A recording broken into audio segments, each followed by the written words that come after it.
Os nossos dois assuntos de hoje, depois dessa introdução fundamental em relação à vitória do Julian, uma vitória moral, espiritual, física,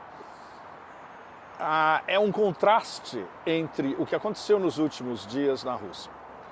Eu estava no Fórum das Cidades e Municipalidades em Kazan. Foram 3 dias extraordinários, uma sexta, sábado e domingo. Infelizmente, a história vai registrar também que no domingo, quando a gente estava numa festa agrícola, que é um feriado nacional popular no Tatarstão, na República do Tatarstão inteira, de onde Kazan é a capital, o Império, através do seu controle remoto em Kiev, aquela gangue inominável no poder em Kiev, incluindo neonazistas de todas as facções, desenvolveu mais um capítulo da sua, autorizada pelo Império, guerra do terror contra civis russos. No domingo, eles lançaram 5 Attack-MS mísseis em cima de Sevastopol. Teoricamente, tecnicamente, mas não está totalmente comprovado, o alvo era um aeroporto militar. A defesa aérea de Sevastopol interceptou 4 dos mísseis, mas um deles explodiu no ar e os detritos caíram numa praia e houve, evidentemente, mortes, inclusive crianças, e pelo menos 150 feridos, e continua aumentando a cifra. Isso foi um ato absolutamente já qualificado em detalhes como um ato terrorista, autorizado por Washington, pelo Pentágono e pela OTAN. Os mísseis são americanos e operados, controlados, equalizados, demarcados, visados, e o aperto do botão final, todos técnicos americanos. Os ucranianos são incapazes de achar um pedaço de papel higiênico nessa história toda. Ou seja, isso, mais uma vez, é a linha vermelha definitiva, já fixada por todo mundo, do presidente Putin ao Conselho de Segurança, ao Ministério das Relações Exteriores, ao Ministério da Defesa, aos diplomatas, ao representante da Rússia na ONU, todo mundo dizendo que essa é a definitiva linha vermelha. Bom, foi ultrapassado. E agora?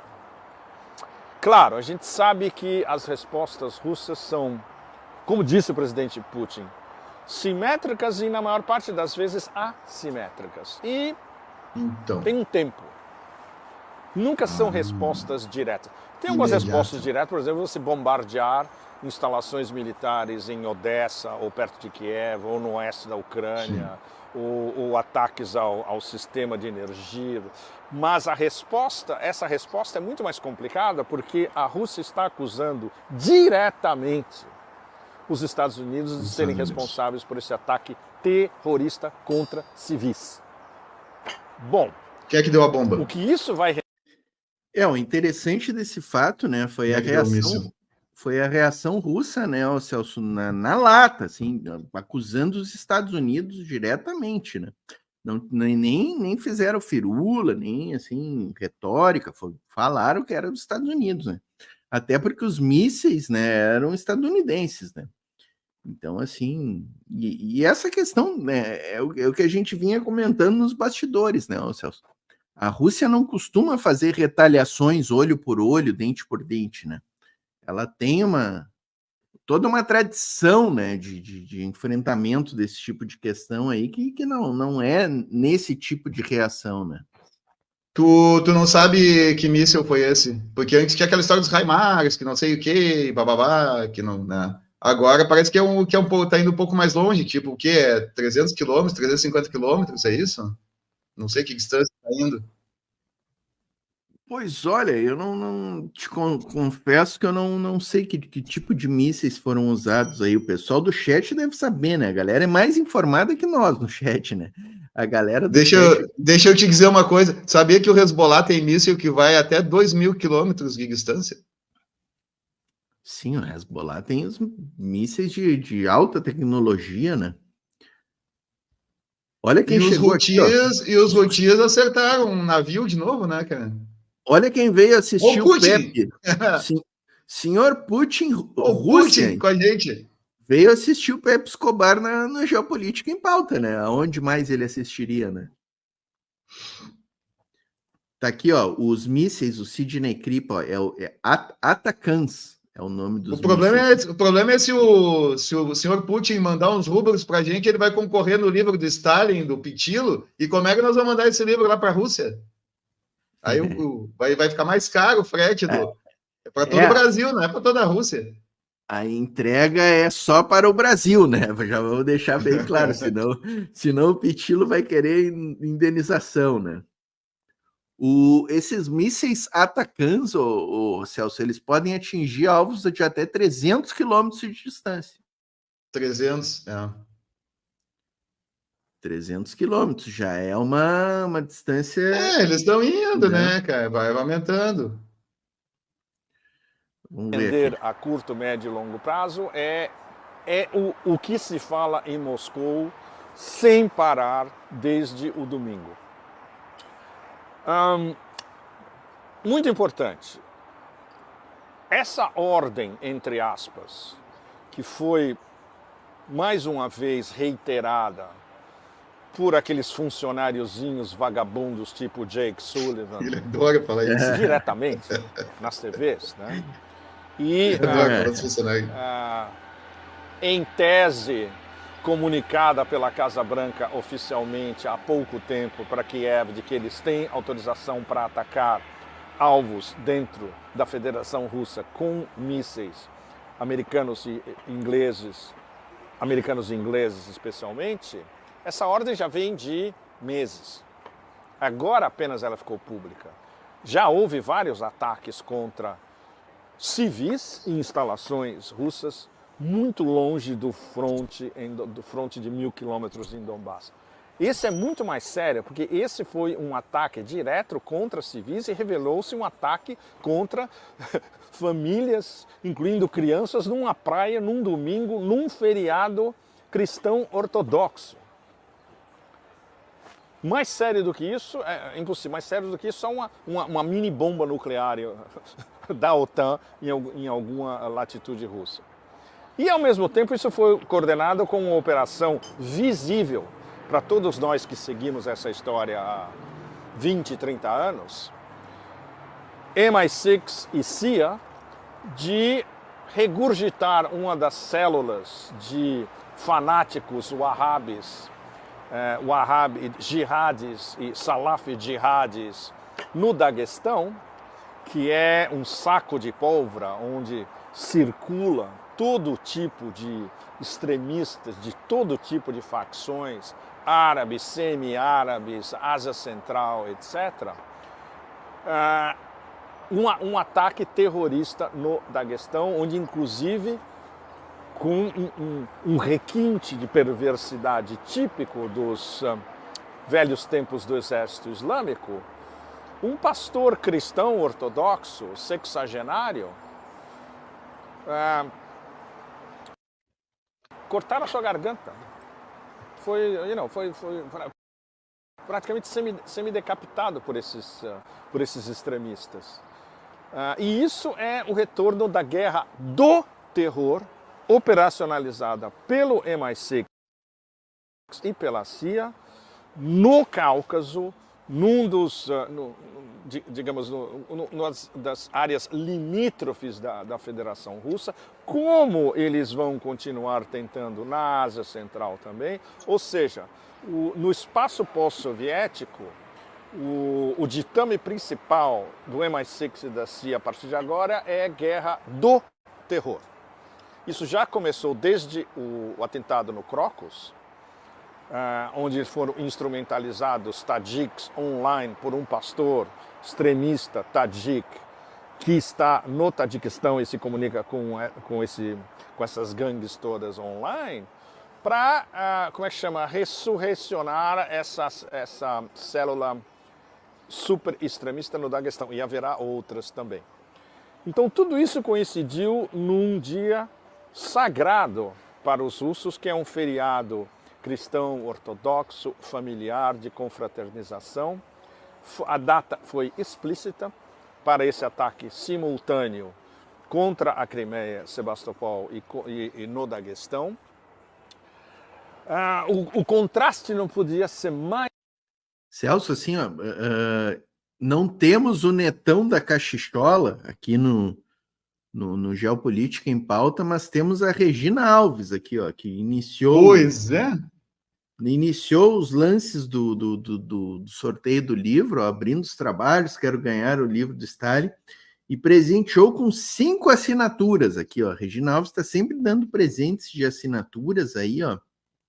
E eu estava vendo aqui, ó, os novos... quem ganhou as assinaturas foi o Aníbal, a Marilis Neves, o Marcos Figueiró, a Gisele Lima e o José Silva. Então temos esses 5 presenteados aí com assinaturas do canal. Se puderem deixar um comentário aqui no chat, dizer de que cidade eles são, né? Para a gente conhecer aí os novos assinantes aqui do nosso canal que ganharam esses presentes aí. Flagrante e brutal com esses dias que nós vivemos em Kazan.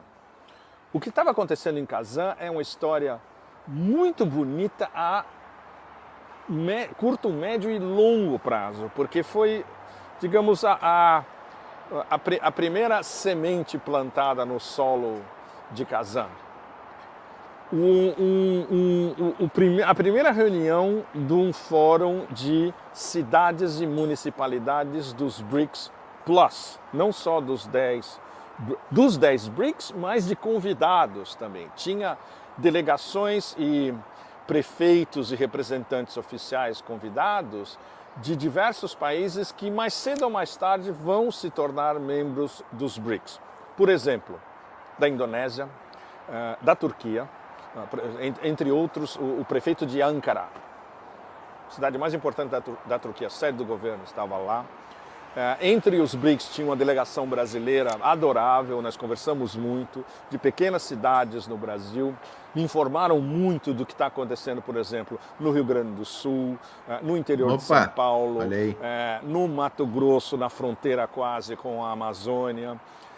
Um pessoal muito legal, bem informado, e a experiência que eles adquiriram nessa interação com prefeitos, subprefeitos da Eurásia inteira e da África também, para eles é algo, não tem comparação. E isso eles vão reproduzir no seu retorno ao Brasil, falando com funcionários, prefeitos, subprefeitos, funcionários de governo, etc. e tal, das cidades brasileiras, inclusive das grandes. Aqui que o Pinguim botou no chat, ô Celso. Ele diz que o Pepe deve ter perguntado sobre nós dois para esse pessoal que estava lá e falou do Rio Grande do Sul, né? Pode ser, Pinguim, pode ser. Na realidade, assim, ó, Pinguim, nós mandamos o contrato, esses representantes que foram lá levaram o contrato já assinado e o Pepe assinou para eles lá e foi. Eu não queria dizer, mas o Pepe entregou aí, ó. Cidades brasileiras que precisam acordar, que não acordaram dessa vez, precisam acordar porque é uma iniciativa, a Rússia é uma iniciativa do prefeito de Kazan, que é um cara bárbaro, super respeitado aqui em Moscou. A ideia foi dele. A prefeitura de Kazan, que é de uma organização extraordinária, hiper competente, foi quem organizou tudo e organizou toda a nossa programação nos 3 dias em Kazan e fora de Kazan. A ideia foi dele, apoiada diretamente pelo Ministério das Relações Exteriores. Teve uma mensagem do vice-ministro das Relações Exteriores, Sergei Ryabkov, teve uma mensagem pessoal do presidente Putin para todo mundo, que é a maneira de exprimir isso da maneira mais concentrada possível é uma espécie de trocas pessoa a pessoa, como diz o camarada Xi Jinping, ao nível pessoal e ao nível de cidades inteiras. Ou seja, vou dar um exemplo, você tem a prefeitura de Ankara, na Turquia, conversando diretamente com a prefeitura de Mashhad, no Irã. Você tem a prefeitura de pequenas cidades brasileiras conversando com a prefeitura de pequenas cidades da Ásia Central. É extraordinário. É um diálogo BRICS, BRICS Plus, intra-BRICS e pós-BRICS, todo mundo conversando sobre tudo, sobre economia, sobre política, sobre como manipular e reciclar lixo, turismo, educação, ciência, etc. É um diálogo plurivalente, em vários níveis, entre representantes oficiais e prefeitos e vice-prefeitos com experiência prática nas suas cidades. Outro também que estava lá, excelente, que eu já conhecia de invernos passados, o vice-prefeito de Teherã, jovem, tá no fim dos seus 30 anos, já é vice-prefeito em Teherã, vai ter uma carreira política sensacional no Irã, com certeza. E todos eles lá escutando. O Irã que tem eleições também, acho que agora no fim de semana, né? Se não me falha a Sim, memória. sim. São seis Mas é que não. né? Mas diz que isso aí não vai afetar muita coisa, porque o que não altera assim muito. Diz que o principal é o líder espiritual, né? A escolha do líder espiritual, que o. Sim, o Ayatollah, né? Não tem, o Ali Khamenei, né? Khamenei. Mas, cara, sempre muda alguma coisa, né? Mudar o nome do presidente e tal, né? Alguma coisa, né? Mas decisivamente não vai mudar, né? E não sei se tu te lembra, eram mais de 80 candidatos inscritos, né? 70 ou 80 e ficaram 6 só. Não sabia disso. Ficaram só 6. Porque lá tem todo um sistema, né? Deixa eu até aumentar aqui, né? Opa! Aqui, não vou deixar eu lá no canto, já pensou eu ficar aqui, ó. Não, mas assim, né? No Irã tem todo um sistema peculiar, né? Lá tu tem Sim. Tu tem o Ayatollah, né? Que é o cara que tem poder de veto, é o cara que administra as Forças Armadas, a Guarda Republicana. Tu tem um conselho de anciãos, né? Tu tem várias instâncias lá, né? Que fazem parte do processo todo. Esse conselho aí, o que eu ouvi dizer que para entrar nesse conselho de anciãos aí, tu tem que conhecer o Alcorão, de cabo a rabo, velho. Eu já ouvi isso aí também, mas é impossível. Não, o cara tem que saber decorar o Alcorão. Não, é impossível, cara, impossível. Foi o Legene que falou isso aí numa live. Tem uma live que a gente retransmitiu. Foi ele? Então se ele falou, mas, cara, como é que alguém vai saber o Alcorão decora, cara? Legene conhece, né? Pois é, se ele falou, né? Claro que o cara acho que pode dar uma errada ou outra, né? Ali no processo. Né? Talvez não seja tudo, seja só umas partes, né? Talvez não seja tanto assim, né? Mas enfim, são caras que, né? Que eu acho que tem que ter um currículo, pelo menos. Imagina, Poiti, seria o equivalente a saber toda a Constituição, com todos os artigos, decora. De cabo a rabo. Né? É difícil, né? É difícil, a gente até tenta, né? A gente sabe ali o artigo 5º, né? O 195 da Constituição, 114 da Justiça do Trabalho, a gente dá um todo chute. Todo mundo conhece 171. 102 ali é o do STF. Não, 171 é do Código Penal, não está na Constituição. Pior, nem isso eu não sei. Mas, enfim, o Irã tem todo um processo ali, né? Mas eu não pensava que esse filtro seria tão grande, né? Eu me lembro que o próprio Legene Miran, nos vídeos que eu venho acompanhando ali na rede TVT, ele tinha falado que tinham 80 inscritos e tal. E nesta última live que ele fez, foi semana passada, eu acho, ele falou que eram 6 ou 8 candidatos, não me lembro bem agora. Se são 6 ou 8. Ele falou que tem um só deles que é revisionista, né? Porque ele diz que lá a grande discussão não é se o cara é de esquerda, direita, se é marxista, liberal, né? Ele diz se o cara é conservador ou revisionista.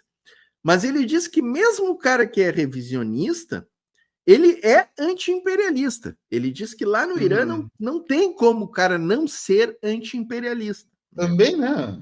É basilar o cara ser anti-imperialista. Então ele diz que tem um candidato só que é revisionista. O que é ser revisionista no Irã? Tô repetindo aqui o que eu aprendi com o professor Leogene, tá, pessoal? Não sou especialista em Irã, em Oriente Médio, mas ouço gente boa aí que é especialista, inclusive o professor Leogene, que eu acho que tem credibilidade, né? Ele diz que ser revisionista lá no Irã é tu querer uma aproximação com o mundo ocidental, com os Estados Unidos, com a diplomacia, tu querer conversar com os caras, tu já é considerado revisionista. Porque os conservadores são os caras que não querem nem papo com o imperialismo. Eu vi ele falando sobre isso, daí ele estava dizendo que lá o Leogene é direita. Lá ele é falou direita, que ele é conservador. Lá ele é conservador. Exato.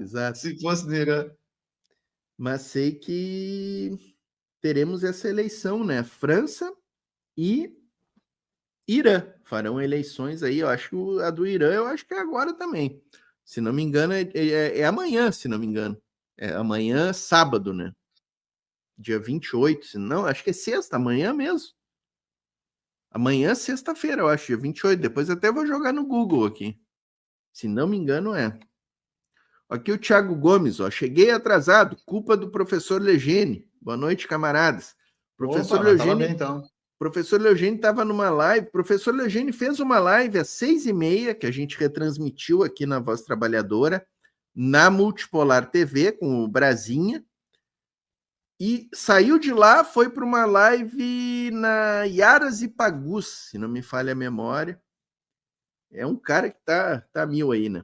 O Farinazo, eu convidei ele para vir na próxima quinta, que ele confirmou presença, mas disse que é no máximo 45 minutos, que ele tá muito cansado. Também os cara fazem 10 lives por dia, Celso. Aí não dá, né? É muita coisa, né?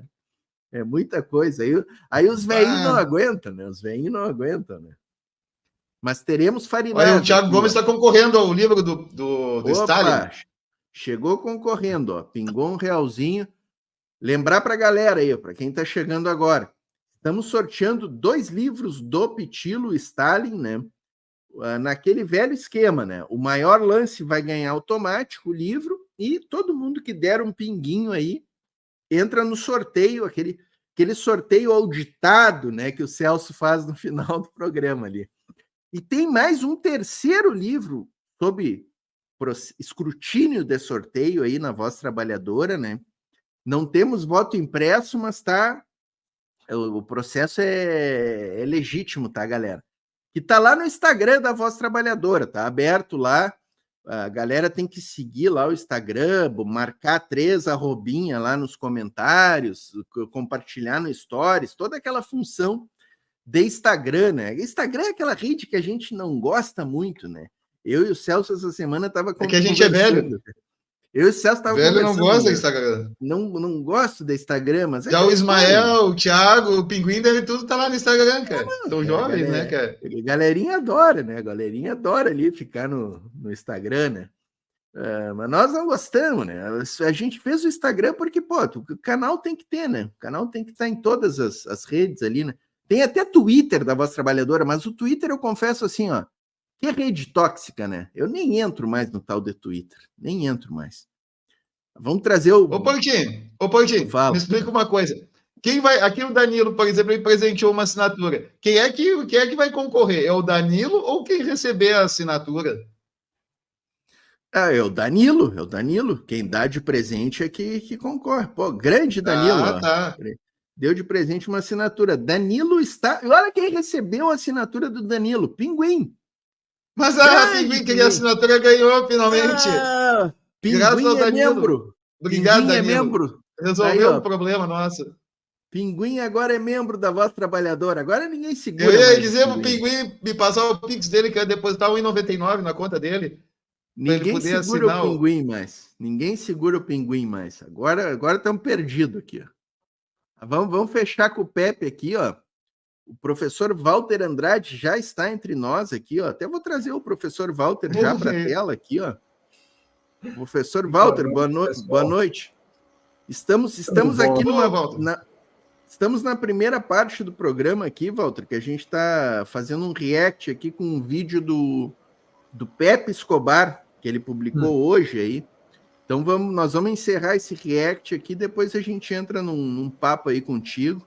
Até te convido para fazer o react junto conosco aí, se tu quiser dar alguma fala no meio do vídeo dele, para criticar, para comentar, sinta-se à vontade aí. Bem-vindo ao canal. Dá uma boa noite aí para nossa galera já aí. Ó. Ok, boa noite, pessoal. Uma saudação bem forte a todos os companheiros que nos assistem. Pessoal lá do Fala Sério QT também mandando um abração para todos vocês.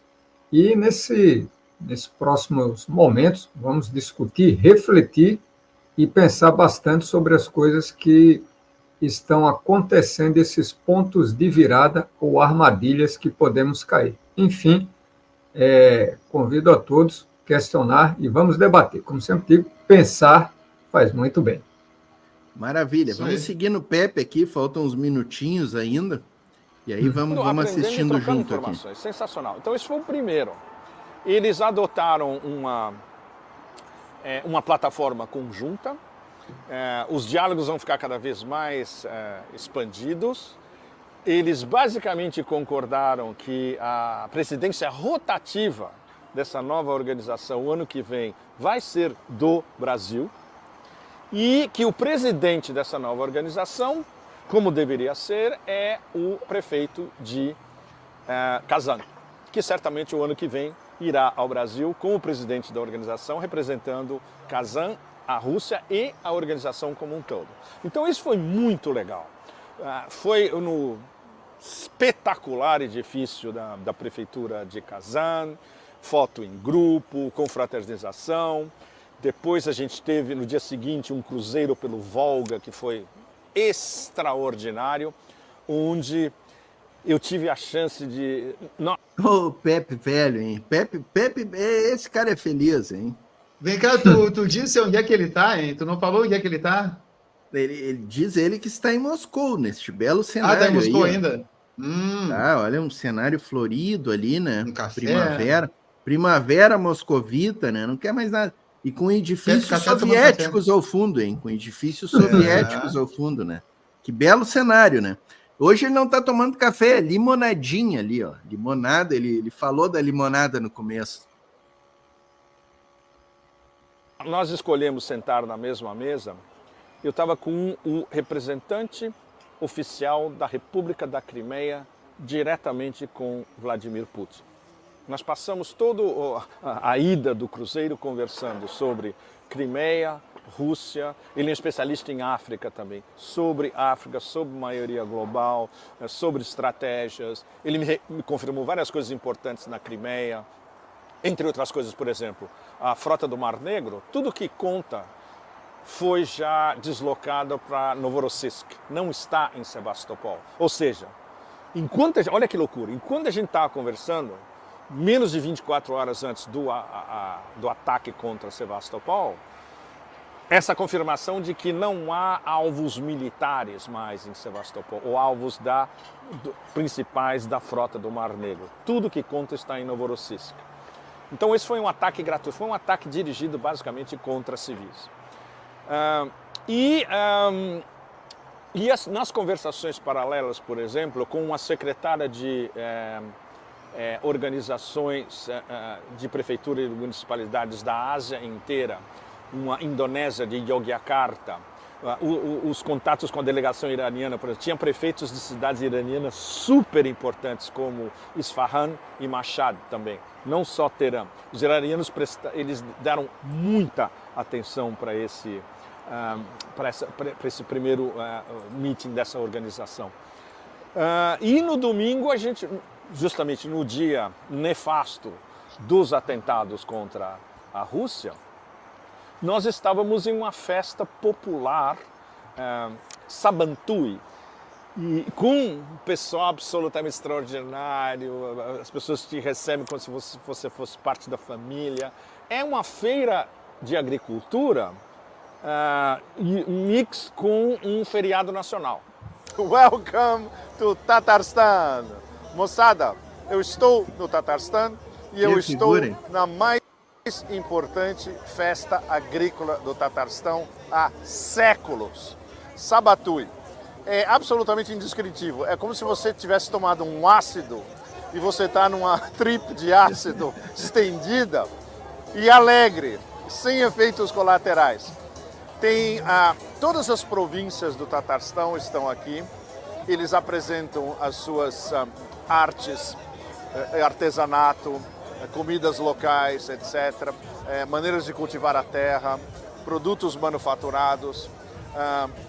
É uma enorme festa e esse ano especialmente ela coincidiu com a cúpula dos BRICS das cidades, que foi no último fim de semana. Então teve no final um show sensacional, baseado não só na mitologia popular do Tatarstão, ou seja, como eles cultivam a terra, a noção de família, a noção da importância da agricultura, a noção de você coordenar a família, o casamento, a expansão da família, cultivar a terra, respeitando as ordens do céu. Tengri. Tengri é o Deus do céu. E essa é a divindade na história da Ásia Central, do Heartland da Ásia Central, através de milênios, na verdade. E junto com digamos, uma homenagem aos participantes dos jogos dos BRICS e da cúpula dos BRICS das cidades. E esse é o final, mais ou menos, da confraternização. Todo mundo vai ter um almoço absolutamente, um banquete extraordinário. E o mais legal é você ir de pavilhão em pavilhão das províncias e você vê, por exemplo, máquinas, na verdade, equipamentos de tecelagem de lã, por exemplo, de séculos. É a mesma máquina usada há séculos, operada manualmente, absolutamente impecável a tecelagem de lã. Produtos manufaturados, por exemplo, eu fui ver panelas. E você compara a qualidade das panelas feitas no Tatarstão. Beleza. E passando pelo mundo comprando panela, cara. Que maravilha, que maravilha. Que vida, hein? Esse insight aí do Pepe. Passear pelo mundo comprando panela. Que bem na vida. Com os europeus, a qualidade é equivalente, em muitos casos superior, e o preço é 7, 8 vezes inferior. Absolutamente extraordinário. Então, olha, essa é uma festa tatar, estamos no Tatarstão, eu sou o novo tatar e Pepe Café Tatar. Bye! Tradicional. Quero ver quanto é que ele vai pagar do frete para levar no avião essa panela aí. Quantos quilos vai pesar a panela, já pensou? Não, e dizem assim que ele é funcionário do serviço secreto lá da Rússia, né? Da FSB, né? Tá ganhando bem da FSB, né? A FSB tá pagando bem, ó. A antiga KGB, né? Tá aí, ó. Da cultura tatar, onde você vê stands de quase praticamente todas as regiões do Tatarstão com as suas produções. Opa, aí. Presidencial, porque esse combo superior e quase praticamente todas as regiões do Tatarstão com as suas produções agrícolas sensacionais. A comida é um espetáculo absoluto, tecelagem, produtos artesanais. E você pode ver, experimentar tudo. E numa atmosfera de confraternização. E teve um espetáculo lindo.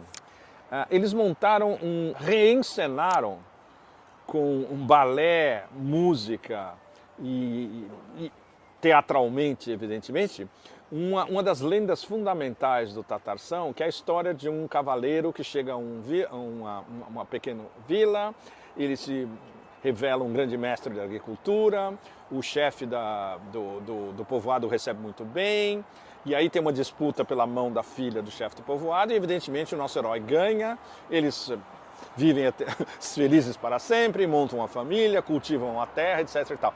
Tudo isso é muito importante, porque foi a mensagem direta e indireta do Tatarstão como um todo para os valores tradicionais do Tatarstão, que é cultivar a terra, montar uma família, viver em harmonia, receber bem os hóspedes, seja de onde eles vierem do mundo inteiro, e tudo isso é seguindo os ditames, não os ditames, seguindo a influência positiva de Tengri. Tengri é o Deus do céu, é a divindade na Ásia Central, dos povos da Ásia Central, das estepes, da Eurásia Central, do Heartland, há séculos. E isso é muito, muito importante porque liga diretamente com a Rússia como a pátria de valores tradicionais, onde a família é fundamental, a harmonia é fundamental, o cultivo da terra, tudo isso são valores não só tatares, como valores russos. E por que tudo isso aconteceu em Kazan e no Tatarstão? BRICS. Estratégia. Kazan é a porta da Rússia para o mundo islâmico. Kazan é a porta da Rússia como um país multicultural e também islâmico. A população muçulmana da Rússia pode estar entre 20% e 25%, de acordo com as diferentes maneiras como ela é medida. A porta com 1,5, 1,6 ou 1,7 bilhões de muçulmanos no mundo inteiro. Então isso explica a representação bastante forte de países islâmicos nessa cúpula. O fato de que Kazan mostra para o mundo a sua face polivalente e verdadeiramente multicultural. É uma prévia para outros meetings que devem ter. Por exemplo, vai ter um festival de cinema islâmico em Kazan no começo de setembro. E é uma prévia para o grande encontro dos BRICS Plus, dos BRICS 10 por enquanto, em outubro, que é a cúpula anual sob a presidência russa. Então tudo isso é organizado estrategicamente e como o pessoal da delegação brasileira me disse pessoalmente, eles estavam todos embasbacados com tudo. Com a organização, com a recepção, com o nível do diálogo, com a qualidade do trabalho da prefeitura de Kazan. Eles botaram todo mundo da prefeitura de Kazan, que é um pequeno exército, trabalhando dentro da organização, em torno da organização, ciceroneando os convidados, ou seja, tudo absolutamente exemplar, uma aula, absolutamente. E o pessoal da Indonésia, o pessoal do Irã, da Ásia Central, estava todo mundo também boquiaberto. E isso é só uma prévia do que vai acontecer em outubro, quando eles vão receber os BRICS 10 e os candidatos ao BRICS Plus expandido, onde, como a gente já sabe, já tem mais de 40 na fila. E vários vão mandar delegações oficiais e foram convidados pela presidência russa para estar na cúpula dos BRICS em outubro em Kazan. Então, fechando, como a gente poderia fechar? A grande notícia auspiciosa dos últimos anos, concernando Julian Assange livre, o contraste absoluto entre o que o mundo multipolar, multinodal de nós que se entrecruzam, harmônico, definição do presidente Putin, em contato, interligado, está fazendo e vai fazer daqui para frente a construção de um mundo mais justo e equânime, que é o que a gente viu em Kazan. E o que o Império tem a oferecer face a tudo isso? Fora a hipocrisia extrema de manter Julian preso durante 5 anos para depois liberá-lo com uma assinatura num pedaço de papel, que não vale nada, do Departamento de Justiça, que também não vale nada, porque eles fabricam tudo. E isso liga também com outra decisão, que é uma decisão dos vassalos europeus. Vão roubar o dinheiro da Rússia mesmo. Chegaram a uma conclusão de que a primeira parcela do dinheiro confiscado, congelado e, no momento, roubado da Rússia, que está na Europa, 2,4 bilhões de euros, eles vão roubar, isso é juros, eles vão roubar esses juros, 1,4 bilhões de juros eles vão dar para Kiev, teoricamente, e 1 bilhão de euros eles vão dar para o exército da Ucrânia. Na prática, que isso é que vocês não vão ler em lugar nenhum, essa grana volta para a Europa.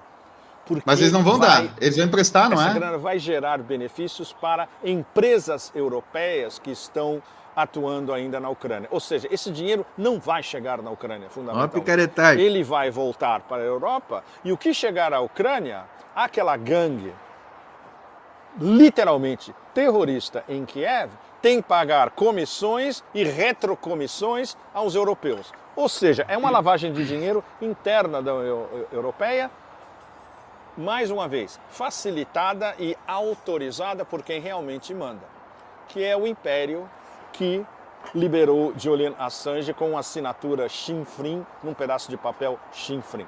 Bom, então isso fecha a nossa conversa. Vocês têm na frente de vocês a ilustração gráfica do que a maioria do planeta está fazendo e do que a minoria está fazendo em desespero para perturbar e especialmente usando as suas estratégias de terror para minar por dentro, para impor mais uma vez o dividir para reinar, que é a única coisa que eles sabem fazer, contra a maioria global.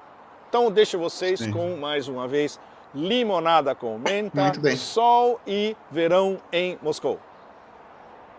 Tchau, e o próximo Pepe Café, vocês não têm ideia de onde vai ser. Vai, tchau, obrigado. Já pode deixando no chat aí, chutando o que vai ser o próximo Pepe Café. Onde será que irá o nômade da geopolítica aí, né? Mas é isso aí, ó, como diz o Pinguim aqui, ó, Europa sendo Europa, roubando os outros, né? Essa é a história deste continente, né? Enriqueceram às custas da riqueza da África, da América Latina e da Ásia, né? Essa história conta isto, né?